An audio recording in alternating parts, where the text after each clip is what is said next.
What does hell really look like? Is it fire and demons, or something even more disturbing?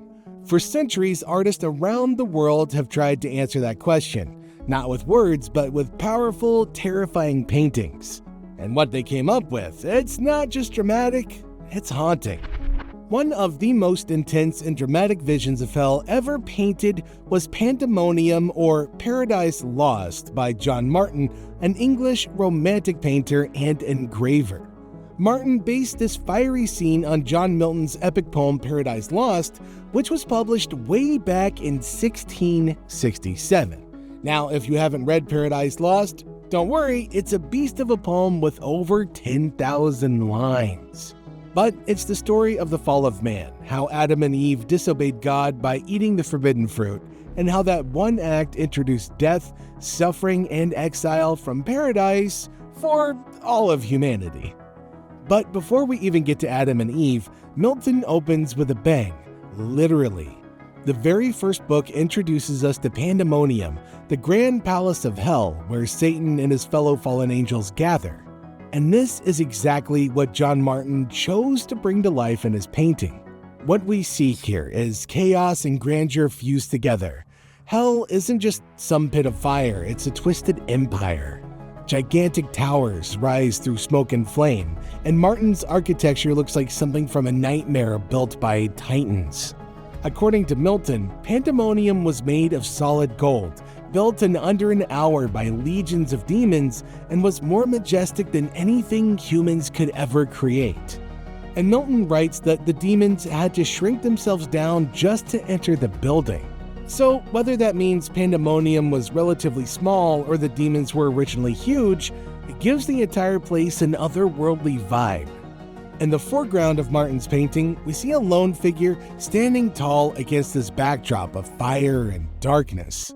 That figure is believed to be Satan himself, watching over the construction of his hellish capital. He's armored like a Greek warrior with a shield and helmet that give off Ceres, Achilles, or Trojan War energy, which makes sense considering Paradise Lost draws heavily from ancient Greek and Roman epics in addition to the Bible. There's even a dramatic bolt of what looks like flaming lightning tearing through the smoky sky in the background. And when you look closely, you'll see how the flames reflect off the stone and off of Satan's armor, adding this almost cinematic glow to the entire scene.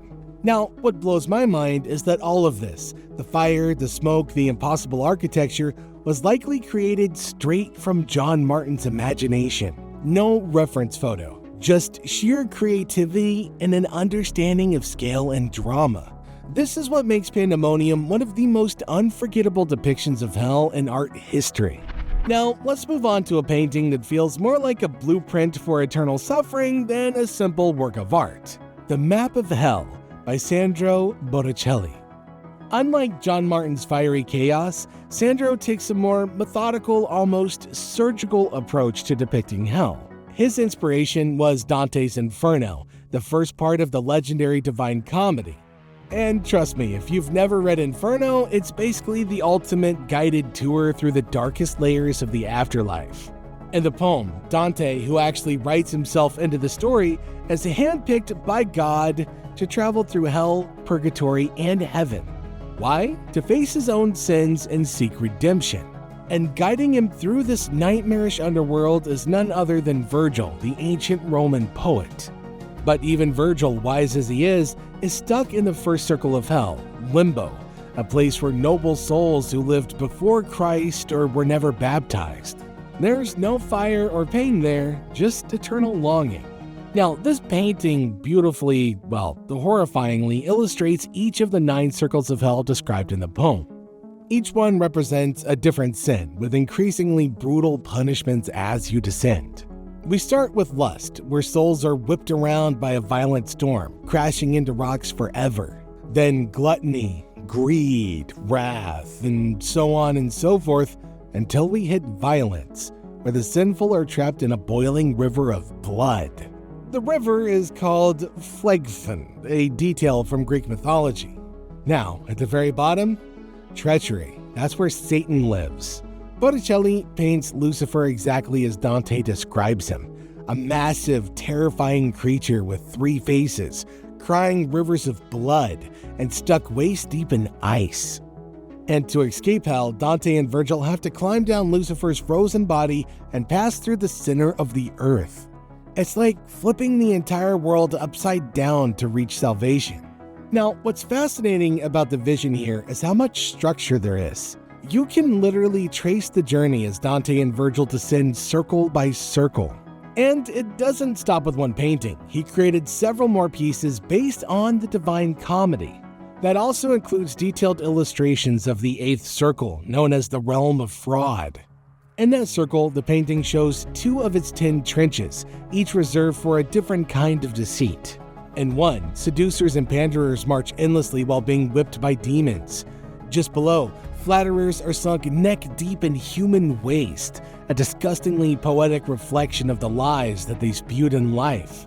You'll also spot Dante and Virgil multiple times in the same artwork, like frames in a comic strip, observing each punishment as they move along. Now, let's take a look at something a little bit more chaotic. Dante and Virgil in the Underworld by Filippo Napolitano. Now, the circular painting, or tondo, might not be as famous as the other artists' work, but it throws you right into the middle of hellish madness. Like the title says, this painting is once again inspired by Dante's Inferno, and it captures the chaos of hell in all of its horrifying glory.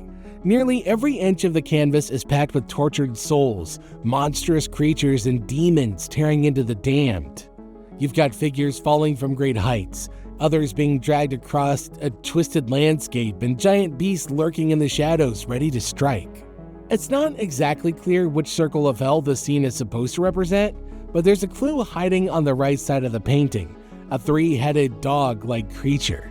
Now, this could very well be Cerberus, the monstrous guardian of the 3rd circle of hell, which Dante says is reserved for the gluttonous. According to the poem, the souls here are forced to crawl through filthy mud while cold rain and hail pound them endlessly. And if that's not bad enough, Cerberus waits to rip apart anybody who gets in his way. There's even a scene in Inferno where Cerberus tries to attack Dante and Virgil throws handfuls of filth into each of his mouths to distract him. So seeing this beast here feels like a direct nod to that exact moment. Now, what really stands out in this painting though is the architecture. Huge arches and towering stone walls give off a Roman vibe, like ancient ruins twisted into a hellscape. The structures feel heavy, eternal, like they've been standing there forever and will never fall. There are so many souls crammed into this one image, each facing their own unique punishment.